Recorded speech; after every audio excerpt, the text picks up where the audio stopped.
Okay, so what I learned from Dylan and Carmen is that basically like the term that they used was called catching a falling knife. And they would use that term when it came to day trading because basically like a lot of people would try to time the market and try to catch the bottom. So let's just say if a lot of puts were being played and a lot of people was betting on the market to drop, people would be trying to find price imbalances or these demand zones to find when the reversal is going to happen so that way they can obviously minimize risk and maximize the upside. But the danger in that is that the markets are full of uncertainty, so you don't know, like, I'm going QQQ. Like, for example, this right here is what you see. A lot of buying orders have gotten filled today because we just left out of this weekly demand zone, right? But if you put all your eggs in one basket, or if you go full size in this position, and let's say those buying orders get taken out, and then it invalidates this zone and go to the next zone, you're not gonna be able to, average yourself in until down here, because this is a zone as well too. You see what I'm saying? So you, let's just say on a smaller time frame, you don't want to catch a falling knife. What you do is you wait for the price to actually make that zone a support level, and then you see like a higher low get put in after something like this move right here. Or you can just buy in this area, right? You kind of, you get in with small size. This is why I need a mouse, bro. I'm gonna get that mouse. But you buying in this area, but not full position, because in case it drop down here, you can add in some more. That way, I'm definitely getting a new mouse. But that way, when it, come back up here and recover, you up on both those positions. So that's basically what I'm doing for all the stocks that I have shares for, right? I don't know if the market finna keep dropping or not. Like, it's no way that I can know. But all I can do is just sit on the sidelines with my capital that I plan on deploying, and set up a system like for my buying points, like the prices that are interesting to me. And I'm gonna do the same thing I've been doing on smaller time frames as if I was day trading, finding the price imbalances in the past, using those to gauge where a potential bounce can be. Now, I'm not trying to catch the bottom because I'm not trying to catch a falling knife, but I do want to be in position at least a little bit, in case it rally without me. I don't want to be like, oh no, you know what? I think this demand zone not gonna hold up, and then I wait for it to come down to the second demand zone, so I never buy in this area, and then it end up ripping without me, and they go and then break, set all new, all time highs and whatever. Then I'm gonna be butt hurt, like, damn, bro, I missed out. So I'm getting in now, but then also when it make a higher low somewhere up here in this area, I'm gonna be buying again. You see what I'm saying? Mm-hmm. And then if it come down here, damn, gotta give me a mouse. But if it come down here, I'm gonna just buy some more. But because I didn't go all out up here, I'm straight. So I'm gonna look at Meta, right?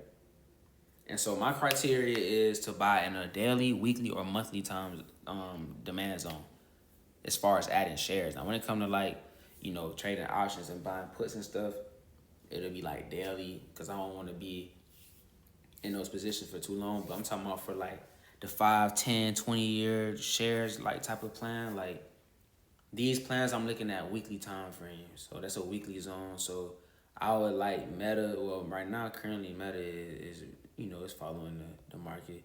is kind of moving off this right here.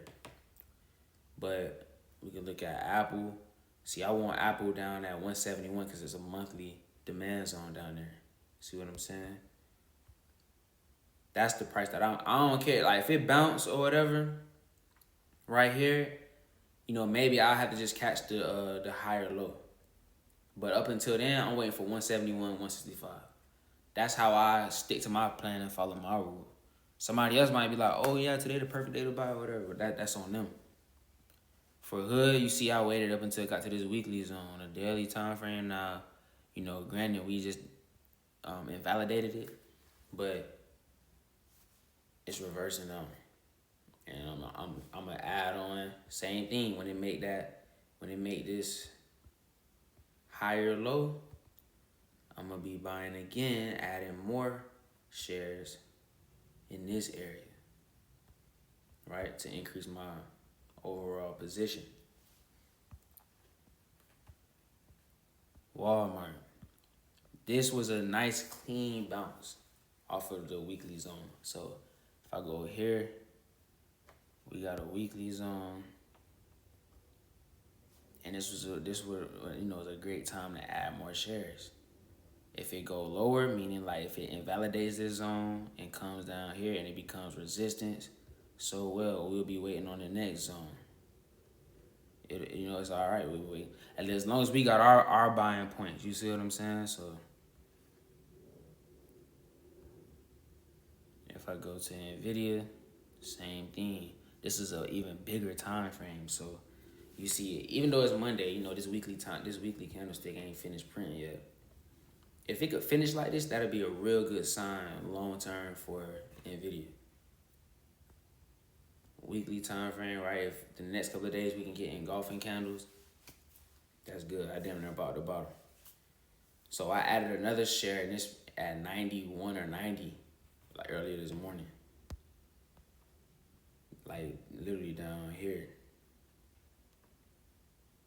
Probably like down here.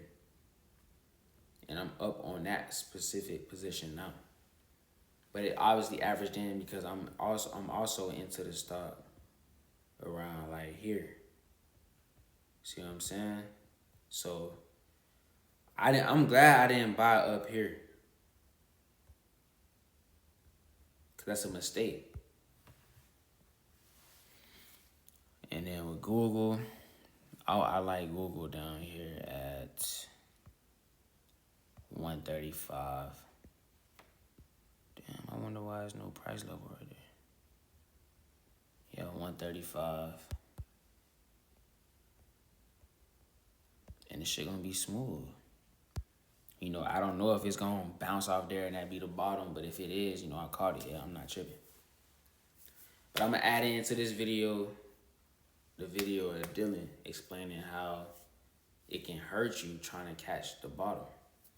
It's better off to, nobody gonna ever just fully catch the bottom. Like, I can buy in these price areas, in these zones, and it can go a little bit lower and then reverse and come up out of the zone. I still didn't catch the bottom, but at least, when it do recover and it and it set new all-time highs or whatever, I'll be up on the position because I bought the dip. So it's really just about buying the dip. Buying when everybody fearful and don't know what the hell going on. When you see crazy ass thumbnails and people making posts and stuff about this and that happening. This is when all of this shit is cheap. Like Nvidia, less than $100. Walmart, less than $100. And look, it's been at 105. It's at 84. Apple, super cheap. Apple, I'm glad this shit did this. This is a regular chart pattern that happens on the 5-minute chart, 15-minute chart, 30-minute chart. It just happened on a weekly chart, on a daily chart. You feel me? And it slammed, like it dropped hard, but that's good though, because we already know shit. There's no other iPhone finna come out. No other phone finna come out to compete with Apple. It's over with. We lifelong customers. So I'm already knowing in the next 5 years, I can speak for myself. I'm gonna have an iPhone in 5 years. It is what the fuck it is. As long as I see other people doing that, I'm knowing this shit is gonna recover. It don't matter how long it take, a year, 2 years, 3 years, 5 years, 10, it don't matter. It's gonna recover and I'm gonna be up cause I bought down here. You feel me? And even if you bought at the top, you know, and you wait with it however much longer, you might can still be up however much percent, but you know, that's if you could withstand, damn, they got this little thing, that's if you could withstand, you know, you only up 10%. Meanwhile, I'm gonna be up 70%. But yeah, I'm saying that's if you could withstand this drop right here. You bought at the top and you down already 30%. You gonna be scared of fuck. Like, damn, man, my account down. So yeah, SPY had this weekly zone that it already bounced from. The next area that I'm really interested as far as with SPY is right here. I ain't gonna lie. That's the next area that I'm really looking for. If it if it don't turn around right here. But yeah. This is if you are trying to catch the bottom, this is catching the bottom. By buying where the price imbalances are. This is good right here for Meta. So on the daily time frame, we got an engulfing pattern, this basing candle, and then if this candle can finish green, preferably, at its high, but even above Friday's high, that'll be an engulfing pattern, and that's a good healthy sign for continuation to go up. Right, this pattern right here. And then it's even creating some sort of weird demands on as well too. So this is a nice area to be adding some more Meta shares too. But yeah.